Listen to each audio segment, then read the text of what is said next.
नमस्कार। All India anganwadi खबर channel में आप सभी का स्वागत है। मेरा नाम है नवनीत जैन। चलिए देख लेते हैं क्या क्या खबरें आ रही हैं। फिलहाल आपको बता दें, एक बड़ी खबर देखने को मिल रही है भदोही उत्तर प्रदेश से। आपको बता दें, भदोही में 450 आंगनबाड़ी कर्मियों के साथ ही सहायिकाओं के पद खाली पड़े हैं और इसमें 200 से ज्यादा आंगनबाड़ी कार्यकर्ताओं को दो दो केंद्र संभालने पड़ रहे हैं। ऐसे में क्या हो रहा है, केंद्र और प्रदेश सरकार की ओर से चलाई जा रही योजनाओं का बेहतर क्रियान्वयन विभाग के लिए चुनौती बन गया है। तो अब प्रशासन जो क्या करने वाला है, जैसा कि आपको मालूम है, भर्तियां चल ही रही है, कोई बड़ी बात नहीं है। बड़ी बात यहाँ पर ये भर्तियां संपन्न कब हो पाएंगी, ये बड़ा मुद्दा है। पूरी खबर जान लेते हैं। बाल विकास एवं पुष्टाहार विभाग की ओर से जनपद में 1496 केंद्र चल रहे हैं।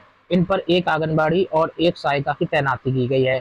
गाइडलाइन के अनुसार 60 साल से अधिक उम्र होने पर सेवा समाप्ति कर दी जाती है। पुराने कर्मियों को तो हटा दिया गया, लेकिन उनके स्थान पर नई नियुक्तियां नहीं की गई, जिससे धीरे धीरे अब 204 आंगनबाड़ी और 246 आपको बता दें सहायिकाओं के पद खाली हो चुके हैं। ऐसे में एक एक आंगनबाड़ी कार्यकर्ताओं को दो दो केंद्रों की जिम्मेदारी संभालनी पड़ रही है। केंद्रों के नाम भी बकायदा आप देख रहे हैं। सीडीपी और डीपीओ कार्यालय का भी यही हाल है। यहाँ पर सहायक और लिपिक के पद रिक्त हैं। विभागीय कार्यों के लिए आउटसाइडरों का सहारा लिया जा रहा है। आंगनबाड़ी और सहायिकाओं की कमी से पोषाहार वितरण और अन्य विभागीय गतिविधियां प्रभावित हो रही हैं। आंगनबाड़ी कार्यकर्ताओं और सहायिकाओं की कमी से केंद्रों का संचालन भी राम भरोसे चल रहा है। तो ये मामला है, आपको बता दें, यूपी के ज्यादातर जनपदों में भर्तियों को लेकर आवेदन ले लिया गया, लेकिन भर्तियां शासन की गाइडलाइन के अनुसार संपन्न नहीं कराई जा रही।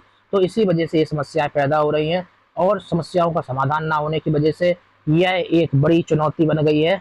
क्या केंद्र का संचालन कराना, व्यवस्थाओं को दुरुस्त रखना। तो ये पूरी खबर निकल कर यहाँ से आई। अब एक खबर हम आपको दिखा रहे हैं। देखिए, राजस्थान के भरतपुर में आंगनबाड़ी केंद्रों के समय बदलाव कर दिया गया है।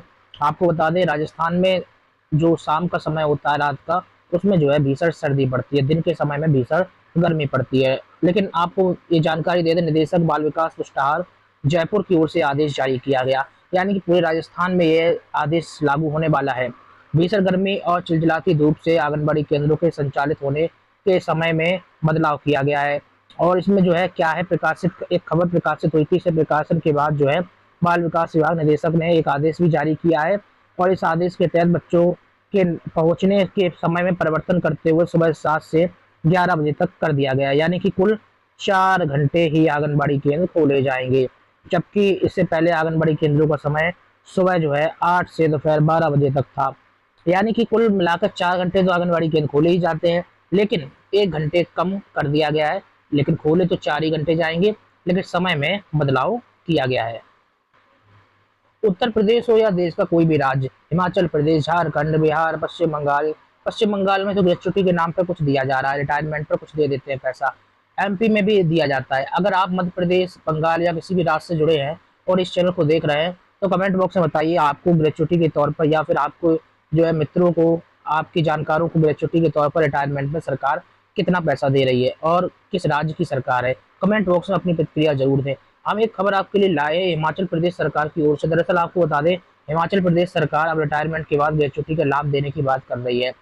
और आपको बता दें, यह त्रिपुरा उच्च न्यायालय ने इस फैसले को किया है। दरअसल आपको बता दें, यह खबर त्रिपुरा से ही है, थोड़ा इसको करेक्ट कर लें। त्रिपुरा उच्च न्यायालय ने हाई कोर्ट ने सेवानिवृत्त आंगनबाड़ी कर्मचारियों के एक समूह द्वारा याचिका दायर कर दी गई थी और इस याचिका पर सुनवाई में फैसला लिया गया है कि राज्य सरकार सभी आंगनबाड़ी कार्यकर्ताओं और सहायिकाओं की सेवानिवृत्ति पर ग्रेच्युटी लाभ प्रदान करें।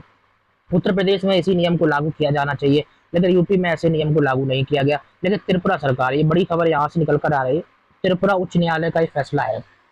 आगे आपको बता देते हैं कि इसमें देखिए, तो न्यायमूर्ति का नाम जिक्र है, किन्होंने किया है।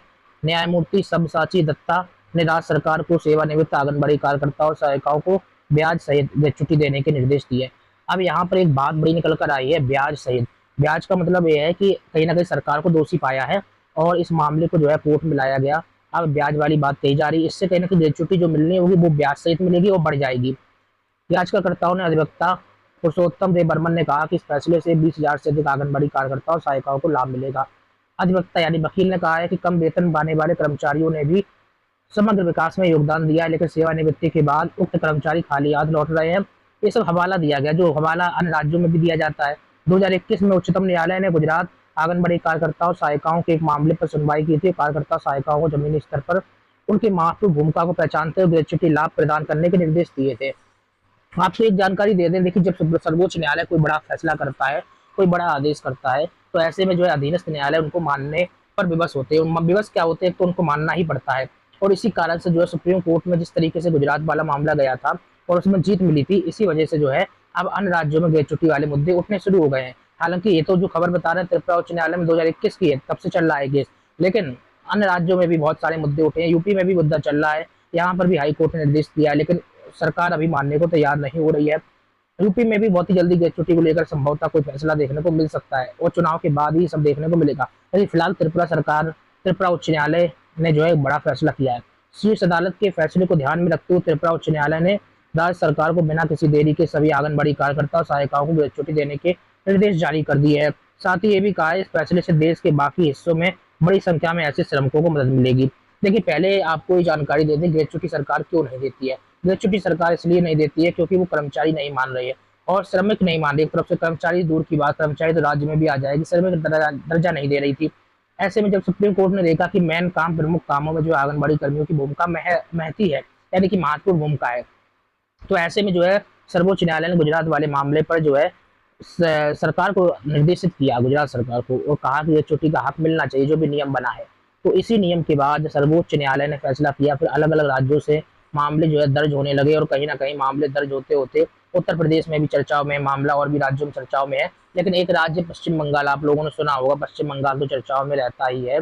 पश्चिम बंगाल, यहाँ पर भी ग्रेच्युटी दिए जाने को लेकर जो है बहुत सारा पहले फैसला कर दिया गया था। यहाँ का मामला कोर्ट की तरफ नहीं गया था और कोर्ट से पहले इन्होंने तय कर दिया था ग्रेच्युटी देंगे।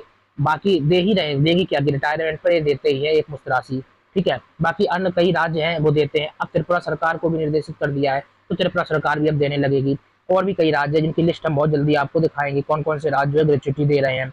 बाकी गुजरात को तो निर्देशित किया था, तो गुजरात सरकार तो देगी ही देगी। बाकी इसी के साथ ही जितने भी राज्य हैं वहाँ के हम लिस्ट निकलवाने वाले हैं। बहुत ही जल्दी लिस्ट आपके सामने शेयर की जाएगी, बताया जाएगा कौन कौन से राज्य जो फिलहाल ग्रेच्युटी दे रहा है और कितनी दे रहा है। अभी तक ऑफिशियली तौर पर जो है एक दो राज्यों के बारे में हमारे पास जानकारी आई है, लेकिन अभी आपको बता दें संख्या बढ़ गई है राज्यों, कितने राज्य सरकार जो है ग्रेच्युटी का और कितना जो है पैसा दे रही है, ये भी जानना बहुत ही जरूरी है। तो बहुत ही जल्दी आपको इसके बारे में अपडेट मिलेगी। तो नए लोग चैनल को सब्सक्राइब जरूर कर लें ग्रेच्युटी संबंधित जानकारी या फिर मानदेय वृद्धि या फिर मानदेय से जुड़ी हुई जानकारी के लिए। इसी के साथ ही लाइक और शेयर करना मत भूलिए। जो लोग पहली बार आ रहे हैं चैनल पर सब्सक्राइब भी कर ले। इसी के साथ ही आप कमेंट बॉक्स में एक अपनी प्रतिक्रिया जरूर दें। प्रतिक्रिया में जरूर बताएं कि उत्तर प्रदेश सरकार को फिलहाल इन राज्यों से सबक लेना चाहिए जो ग्रेच्युटी दे रहे हैं या फिर नहीं।